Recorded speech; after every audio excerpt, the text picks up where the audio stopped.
a world government. Hooray! World government is coming. Deal with it. Robert Wright, senior editor of the New Republic, writes that much power now vested in the nation-state is starting to migrate to international institutions. World government, he claims, It's probably in the cards. And what's more, it's a good idea. often those working for world government present themselves not as advocates, but as mere analysts of inevitable natural trends. By casting the steps toward world government in a favorable light, they prepare the public to accept what lies ahead.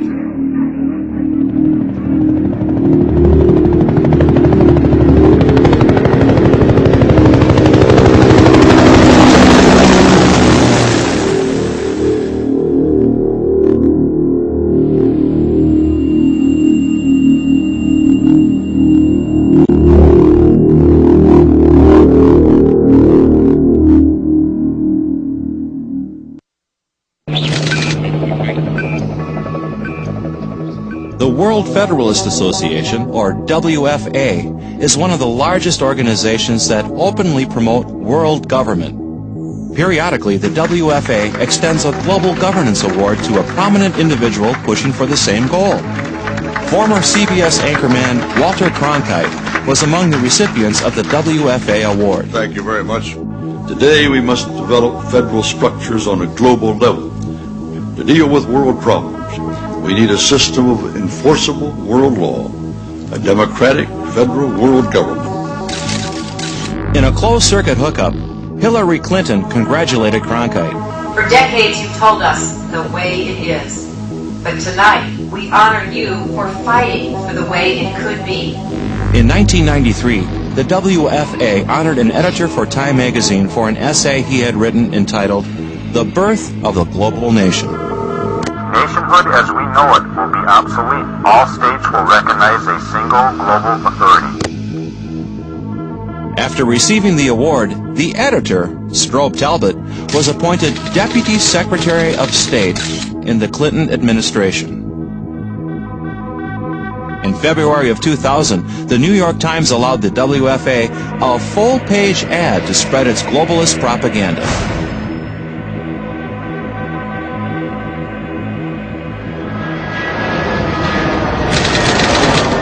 However, those striving for world government generally keep their objective hidden from the public eye. The late Senator Alan Cranston explains why to his fellow globalists in the April 1976 issue of Transition magazine. The more talk about world government, the less chance of achieving it, because it frightens people who would accept the concept of world law. Globalists often cloak their ultimate goal behind less threatening labels, terms as world order, collective security, interdependence, global community, economic integration, or convergence. However, all point down the same road. Yet candid admissions do occur. Occasionally, they even expose official policy. One of the most blatant is recorded in a confidential 1961 study. Commissioned by the U.S. State Department, a world effectively controlled by the United Nations directly states the key point. It is world government we are discussing here, inescapable. The author, MIT professor Lincoln P. Bloomfield, also explains that the UN would have to have an unchallengeable monopoly on military power. A world effectively controlled by the United Nations is one in which world government would come about through the establishment of supranational institutions characterized by mandatory universal membership. National disarmament is a condition for effective UN control. The Bloomfield study is grounded in official American policy. That policy is stated openly in Freedom from War, the United States program for general and complete disarmament in a peaceful world. It was presented to the UN General Assembly by President Kennedy. The document calls for the transfer of national armaments to UN control in 3 stages. Stage 2 proposes that the UN Peace Force shall be established and progressively strengthened. At the dawn of the 21st century, programs to complete this stage are firmly established and well underway. The Freedom from War blueprint concludes with Stage 3, where no state would have the military power to challenge the progressively strengthened UN Peace Force. This policy has guided every administration since. Even so-called conservative Republican administrations have been committed to building this new world order. We have before us the opportunity to forge for ourselves and for future generations a new world order, a world where the rule of law, not the law of the jungle, governs the conduct of nations.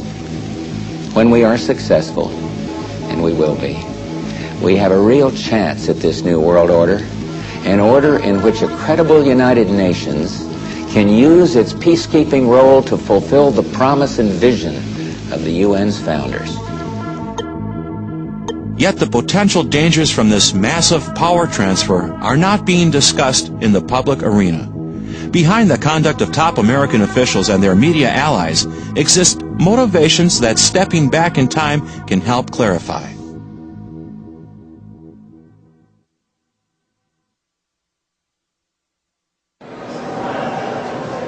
The framers of the Constitution had a profound understanding of human nature. They knew that even the best of men could not be trusted with power, so they designed a government with checks and balances to make it difficult for officials to accumulate and abuse power. The United Nations, however, embodies few of those checks and balances, and it recognizes no moral authority greater than itself. Investigative reporter for the New American Magazine and author of the United Nations Exposed, William F. Jasper. Certainly one of the most important principles embodying the U.S. Constitution is the recognition that individual rights come from God, and the purpose of government is to protect those rights. The United Nations recognizes no God above the UN. The United Nations therefore recognizes no impediments or restrictions on its power. An early UN peacekeeping operation illustrates the inherent danger of entrusting the UN with power. The setting is the Belgian colony in Africa known as the Congo. In the early 60s, European nations fell under intense international pressure to give up their colonies in Africa and prepare them for independence and self-rule. To hasten this process, the UN formed a committee on decolonization. At the same time, the Soviets were working to gain control of these colonies for themselves. They sponsored so-called liberation movements and conspired to bring their frontmen to power through international pressure, bribery, and even terrorism. In 1960, Belgium yielded to the international pressure and granted independence to the Congo. The Soviets were ready to fill the vacuum. Patrice Lumumba was their man, bought and paid for with cash, arms, luxuries, and all the women, gin, and hashish he desired. With Lumumba as premier, peaceful independence lasted 1 week. Lumumba then unleashed a communist reign of terror against the populace. Men, women, and children were tortured and murdered.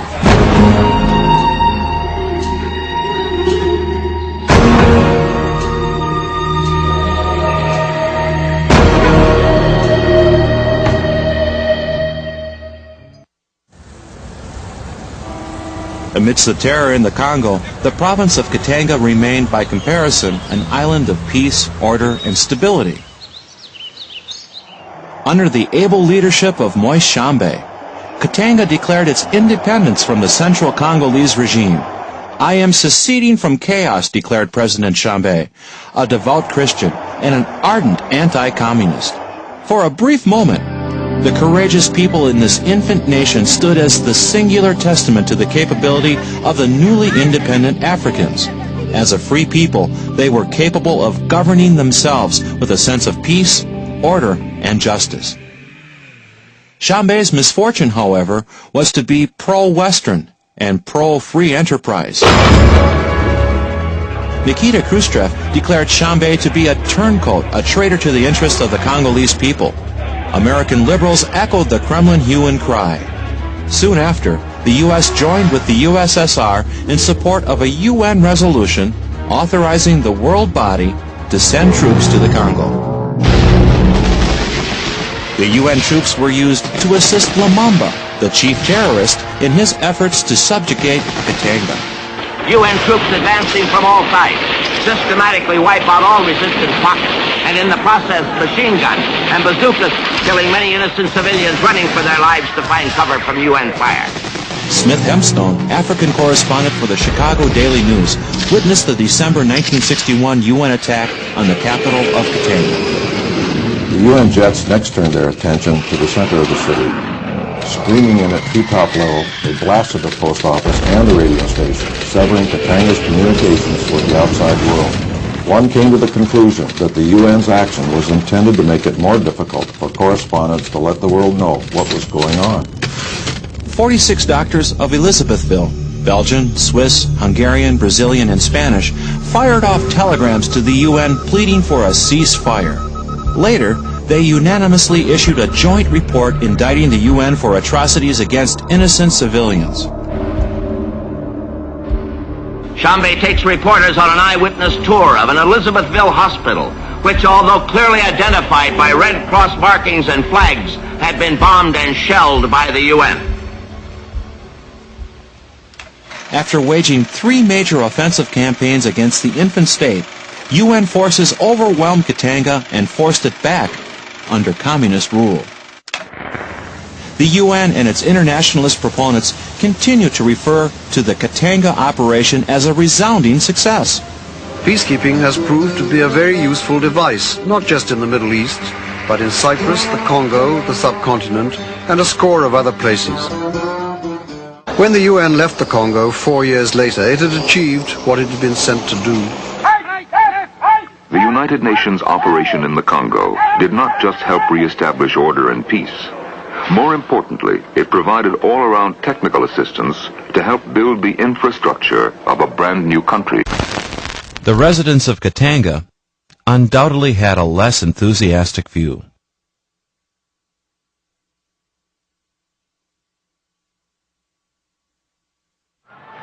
The UN has portrayed its role in Africa as helping to liberate black Africans from their white colonial oppressors, a message that plays well to the sympathies of most Americans.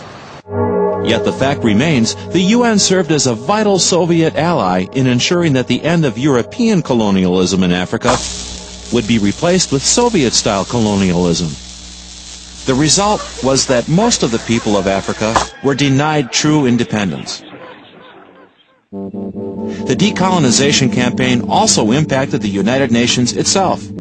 As new pro-Soviet nations were invited to join, the UN General Assembly became more anti-American. The composition of the UN Security Council was also affected by the shift to a less free world.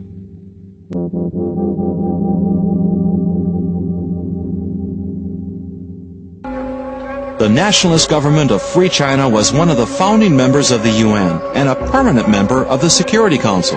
That seat is given